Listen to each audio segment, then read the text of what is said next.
enfin, vous voulez vous armer. L'ordre était de le battre et non de l'assommer. Et c'était sur le dos et non pas sur la tête que j'avais commandé qu'on puisse jouer la tempête. Ciel!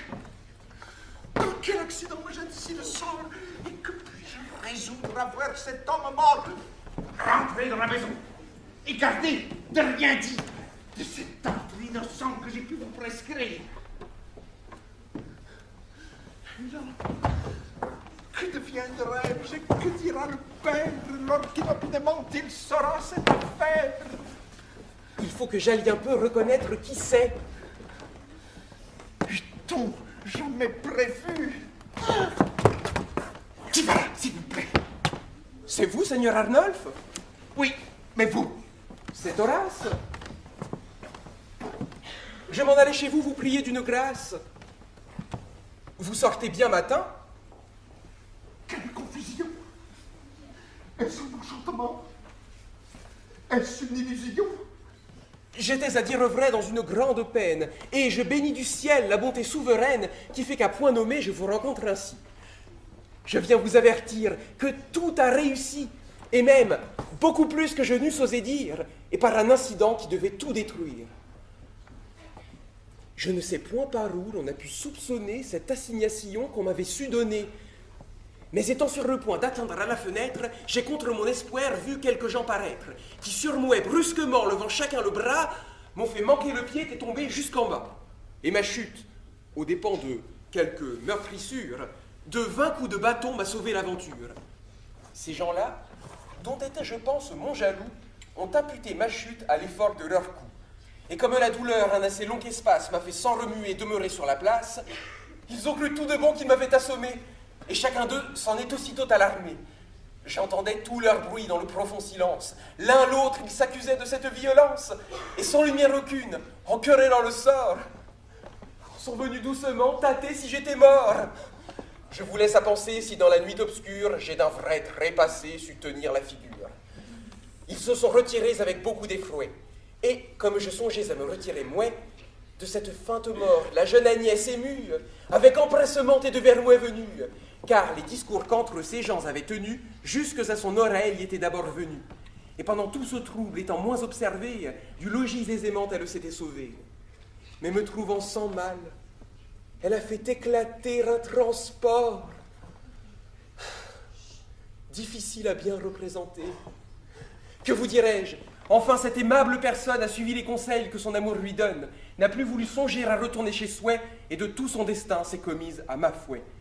Considérez un peu par ce trait d'innocence où l'expose d'un fou la haute impertinence, et quel fâcheux péril le pourrait courir si j'étais maintenant homme à la moins chérir. Mais d'un trop pur amour mon âme est embrasée, j'aimerais mieux mourir que d'avoir abusé. Je lui vouais des appas dignes d'un autre sort, et rien ne m'en saurait séparer que la mort. Je prévois là-dessus l'emportement d'un père, mais nous prendrons le temps d'apaiser sa colère. À des charmes si doux je me laisse emporter, et dans la vie, enfin, il se faut contenter. Ce que je veux de vous, sous un secret fidèle, c'est que je puisse mettre en vos mains cette belle, que, dans votre maison, en faveur de mes feux, vous lui donniez retraite au moins un jour ou deux. Outre qu'aux yeux du monde, il faut cacher sa fuite, et qu'on en pourra faire une exacte poursuite, vous savez qu'une fille aussi, de sa façon, donne avec un jeune homme un étrange soupçon. Et comme c'est à vous, sûr de votre prudence, que j'ai fait de mes feux entière confidence, c'est à vous seul aussi, comme ami généreux, que je puis confier ce dépôt amoureux. Je suis, n'en doutez point, tout à votre service. Vous voulez bien me rendre un si charmant office? Très volontiers, vous dis-je, et je me sens ravi de cette occasion que j'ai de vous servir. Je rends grâce au ciel de ce qu'il me l'envoie, et déjà mes rien fait avec si grande joie. Que je suis redevable à toutes vos bontés. J'avais de votre part craint des difficultés, mais vous êtes du monde et dans votre sagesse, vous savez excuser les feux de la jeunesse. Un de mes gens la garde au coin de ce détour. Mais comment ferons-nous, car il fait un peu jour. Si je la prends ici, l'on me verra peut-être. Et s'il faut que chez moi, vous veniez apparaître, des valets causeront. Pour jouer au plus sûr, il faut me l'amener dans un lieu plus obscur. Mon allée est commode, et je l'y vais attendre. Ce sont précautions qu'il est fort bon de prendre. Pour moi, je ne ferai que vous la mettre en main, et chez moi, sans éclat, je retourne soudain.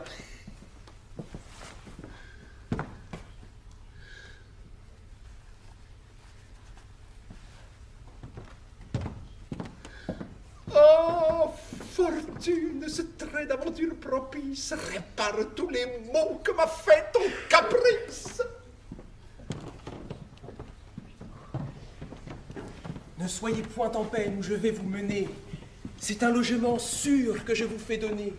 Vous loger avec moi, ce serait tout détruire. Entrez dans cette porte et laissez-vous conduire. Pourquoi me quittez-vous? Chère Agnès, il le faut. Songez donc, je vous prie, à revenir bientôt.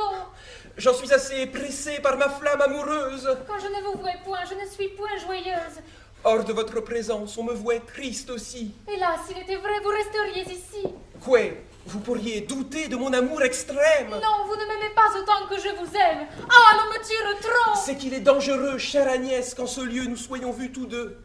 Et le parfait ami de qui la main vous presse suit le zèle prudent qui pour nous l'intéresse. Mais suivre un inconnu que... N'appréhendez rien. Entre de telles mains, vous ne serez que bien. Je me trouverai mieux entre celles d'Horace et j'aurai... Attendez! Adieu, le jour me chasse. Quand vous verrai-je donc? Bientôt, assurément. Que je vais m'ennuyer jusqu'à ce moment. Grâce au ciel, mon bonheur n'est plus en concurrence, et je puis maintenant dormir en assurance.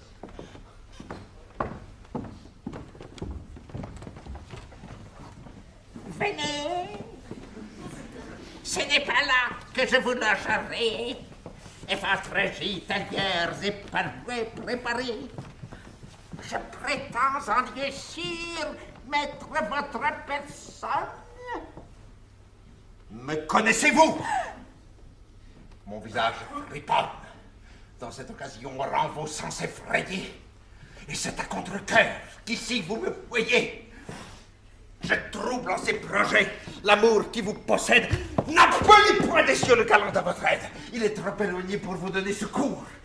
Ah, si jeune encore, vous jouez de ces tours.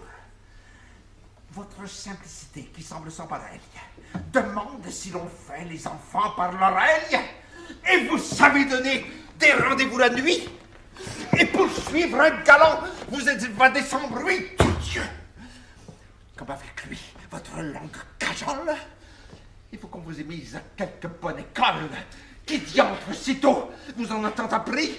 Vous ne craignez donc plus de trouver des esprits. Et ce galant la nuit vous a donc enhardi.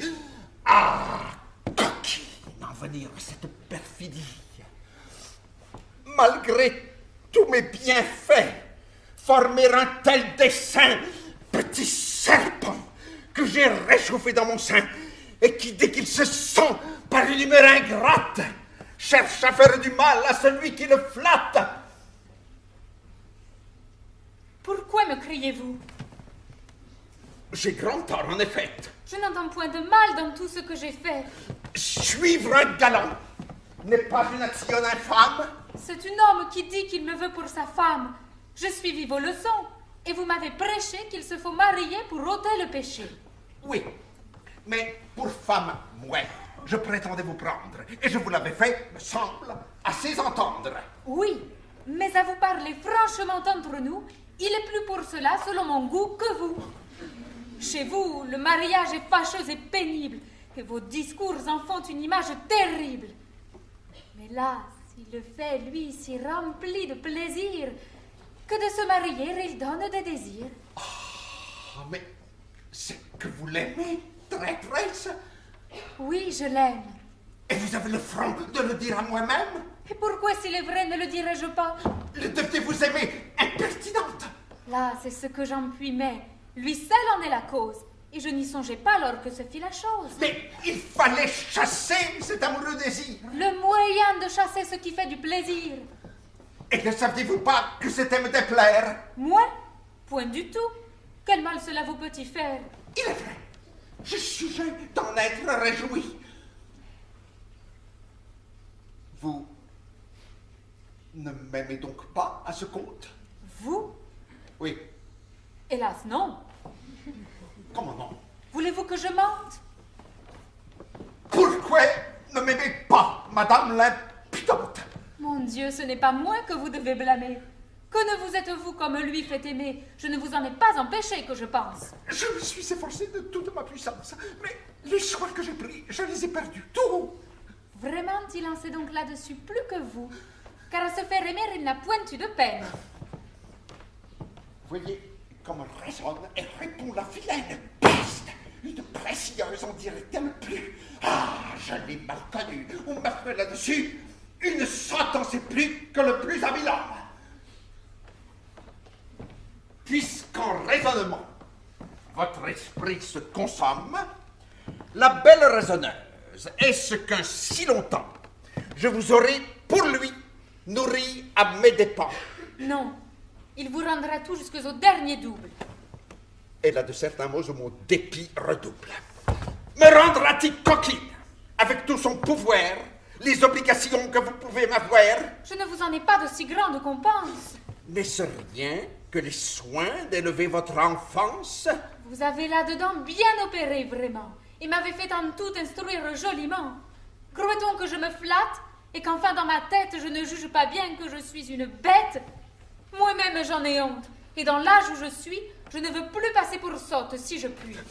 Vous fuyez l'ignorance et pensez quoi qu'il coûte apprendre du blondin quelque chose? Sans doute.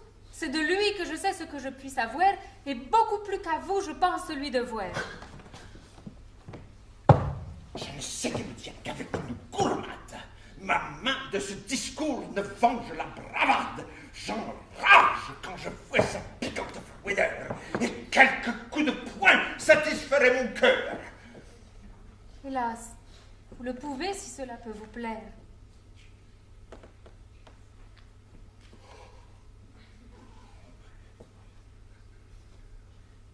Ce mot et ce regard désarment ma colère et produit un retour de tendresse et de cœur qui de son action m'efface la noirceur. Chose étrange d'aimer et que pour ces traîtresses les hommes soient sujets à de telles faiblesses. Tout le monde connaît leur imperfection. Ce n'est qu'extravagance et qu'indiscrétion. Leur esprit est méchant et leur âme fragile. Il n'est rien de plus faible et de plus imbécile, rien de plus infidèle. Et malgré tout cela, dans le monde, on fait tout pour ces animaux-là. Eh bien, faisons la paix. Va, petite traîtresse, je te pardonne tout et te rends ma tendresse. Considère par là l'amour que j'ai pour toi et, me voyant si bon, en revanche, aime-moi. Du meilleur de mon cœur, je voudrais vous complaire. Que me coûterait-il si je le pouvais faire? Mon pauvre petit bec, tu le peux si tu veux. Écoute seulement ce soupir amoureux.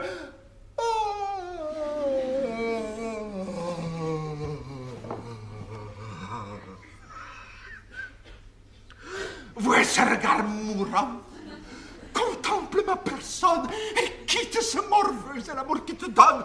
C'est quelque sorte qu'il faut qu'il ait jeté sur toi et tu seras 100 fois plus heureuse avec moi. Ta forte passion est d'être brave et leste. Tu le seras toujours, va, je te le proteste, sans cesse, nuit et jour. Je te caresserai, je te bouchonnerai, baiserai, mangerai. Tout comme tu voudras, tu pourras te conduire. Je ne m'explique point, et cela c'est tout dire. Jusqu'où la passion peut-elle faire aller? Enfin, à mon amour, rien ne peut s'égaler. Quelle preuve veux-tu que je t'en donne, ingrate? Me veux-tu voir pleurer? Veux-tu que je me batte? Veux-tu que je m'arrache un côté de cheveux? Veux-tu que je me tue? Oui,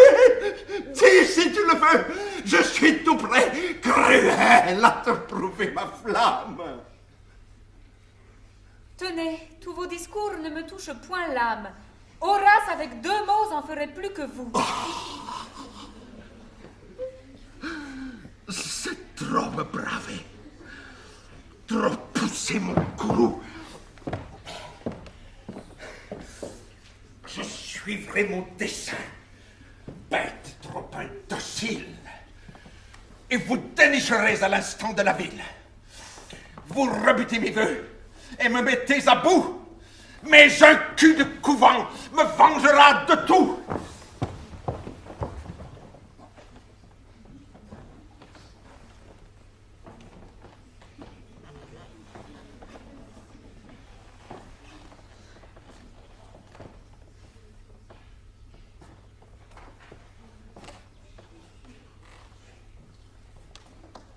Je ne sais ce que c'est, monsieur, mais il me semble qu'Agnès et le corps mort s'en sont allés ensemble. La voici. Dans ma chambre, allez me la nicher. Ce ne sera pas là qu'il la viendra chercher. Et puis c'est seulement pour une demi-heure. Je vais, pour lui donner le surdemeure, trouver une voiture. Enfermez-vous des mieux. Et surtout gardez-vous de la quitter des yeux.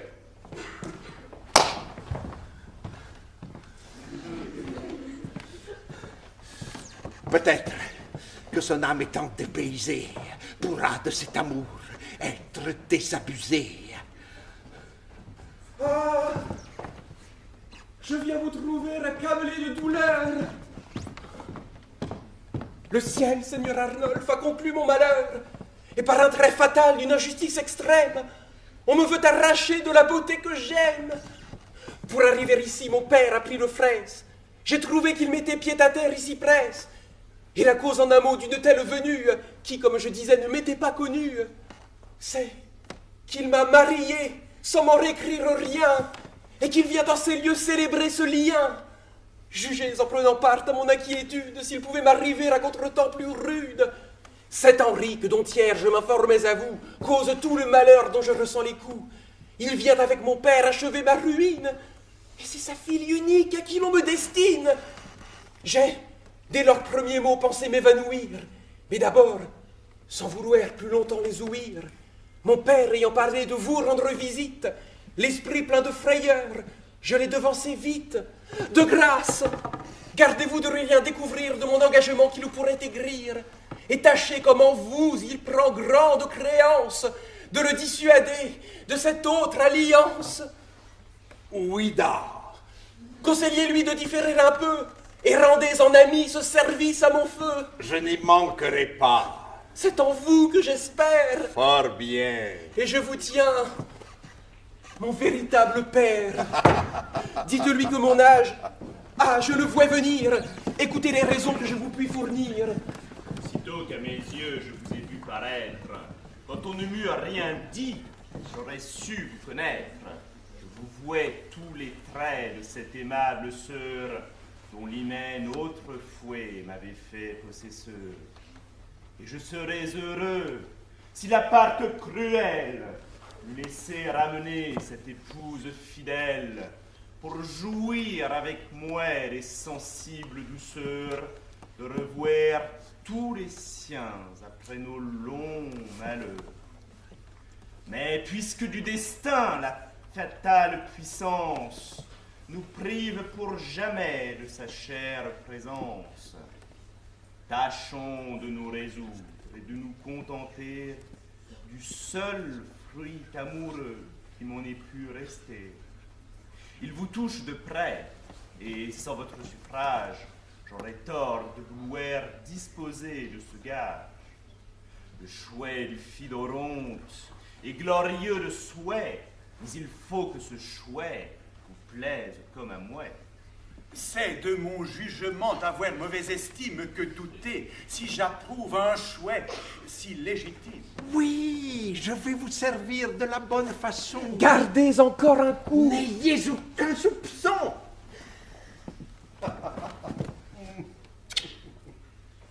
Oh, que cette embrassade est pleine de tendresse. Que je sens à vous voir une grande allégresse. Je suis ici venue. Sans m'en faire un récite, je sais ce qui vous mène. On vous l'a déjà dit? Oui. Tant mieux.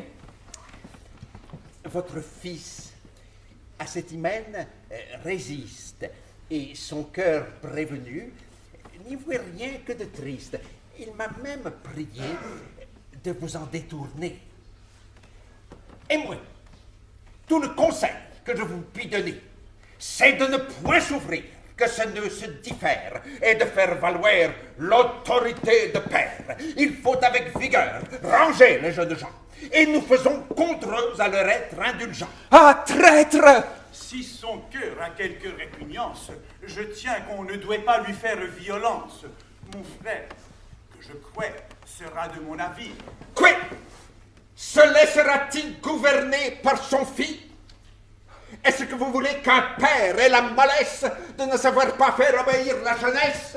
Il serait beau, vraiment, qu'on le vît aujourd'hui prendre loin de qui doit la recevoir de lui. Non, non, c'est mon intime et sa gloire est la mienne. Sa parole est donnée, il faut qu'il la maintienne. Qu'il fasse voir ici de fermes sentiments et force de son fils tous les attachements. C'est parler comme il faut. Et dans cette alliance, c'est moi qui vous réponds de son obéissance. Je suis surpris pour moi du grand empressement que vous nous faites voir pour cet engagement et ne puis deviner quel motif vous inspire. Je sais ce que je fais et dis ce qu'il faut dire. Oui, oui, Seigneur Arnolphe, il est... Ce nom les gris, c'est Monsieur de la Souche, on vous l'a déjà dit. Il n'importe. Qu'entends-je? Oui, c'est là le mystère. Et vous pouvez juger ce que je devais faire. Oh, quel trouble! Monsieur! Si vous n'êtes aux presses, nous aurons de la peine à retenir Agnès. Elle veut à tout coup s'échapper. Et peut-être qu'elle se pourrait bien jeter par la fenêtre. Faites-la moi venir. Aussi bien de ce pas prétends-je l'emmener. Ne vous en fâchez pas. Un bonheur continu rendrait l'homme superbe et chacun à son tour, comme dit le proverbe. Quels mots peuvent au ciel égaler mes ennuis? Et s'est-on jamais vu dans l'abîme où je suis? Pressez vite le jour de la cérémonie. J'y prends part et déjà, moi-même, je m'en prie. C'est bien notre dessein. Venez, belle, venez, qu'on ne saurait te dire et qui vous mutinez. Voici votre galant, à qui, pour récompense, vous pouvez faire une humble et douce révérence.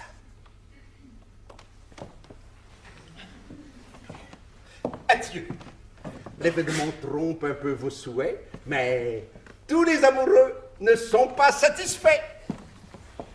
Mais laissez-vous Horace emmener de la sorte. Je ne sais où je suis, tant ma douleur est forte. Allons, causeuse, allons! Je vais rester ici. Dites-nous ce que c'est que ce mystère-ci. Nous nous regardons tous sans le pouvoir comprendre. Avec plus de loisirs, je pourrais vous l'apprendre jusqu'au revoir. Où donc prétendez-vous aller? Vous ne nous parlez point comme il nous faut parler. Je vous ai conseillé, malgré tout son murmure, d'achever l'hyménée. Oui, mais pour le conclure, si l'on vous a dit tout, ne vous a-t-on pas dit que vous avez chez vous celle dont il s'agit? La fille qu'autrefois de l'aimable Angélique, sous des liens secrets eut le Seigneur Henrique. Sur quoi votre discours était-il donc fondé? Je m'étonnais aussi de voir son procédé. D'un immense secret, ma sœur est une fille dont on cacha le sort à toute la famille. Et qui, sous de fins noms pour ne rien découvrir, par son épouse au champ fut donné à nourrir. Et dans ce temps, le sort lui déclarant la guerre, l'obligea de sortir de sa natale terre. Et d'aller essuyer 1000 périls d'hiver dans ces lieux séparés de nous par tant de mer. Où ses soins ont gagné ce que dans sa patrie avait pu lui ravir l'imposture et l'envie. Et de retour en France, il a cherché d'abord celle à qui de sa fille il confia le sort. Et cette paysanne a dit avec franchise qu'en vos mains, à 4 ans, elle l'avait remise. Et qu'elle l'avait fait sur votre charité par un accablement d'extrême pauvreté. Et lui, plein de transport et l'allégresse en l'âme, a fait jusqu'en ces lieux conduire cette femme. Et vous allez enfin la voir venir ici pour rendre aux yeux de tous ce mystère éclairci.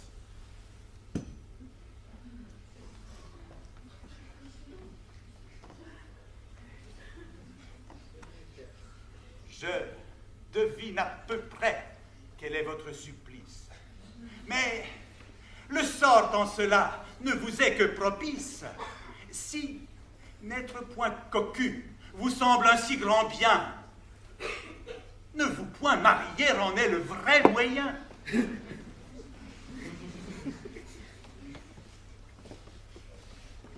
Oh!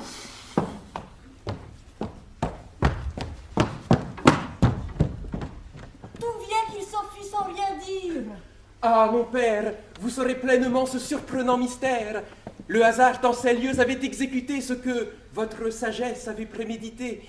J'étais, par les doux nœuds d'une ardeur mutuelle, engagé de parole avec cette belle, et c'est elle en un mot que vous venez chercher, et pour qui mon refus a pensé vous fâcher. Je n'en ai point douté d'abord que je l'ai vue, et mon âme depuis n'a cessé d'être émue. Ah, ma fille, je cède à des transports si doux. J'en ferai de bon cœur, mon frère, autant que vous. Mais ces lieux et cela ne s'accommodent guère. Allons dans la maison, débrouiller ces mystères, payer à notre ami ses soins officieux et rendre grâce au ciel qui fait tout pour le mieux.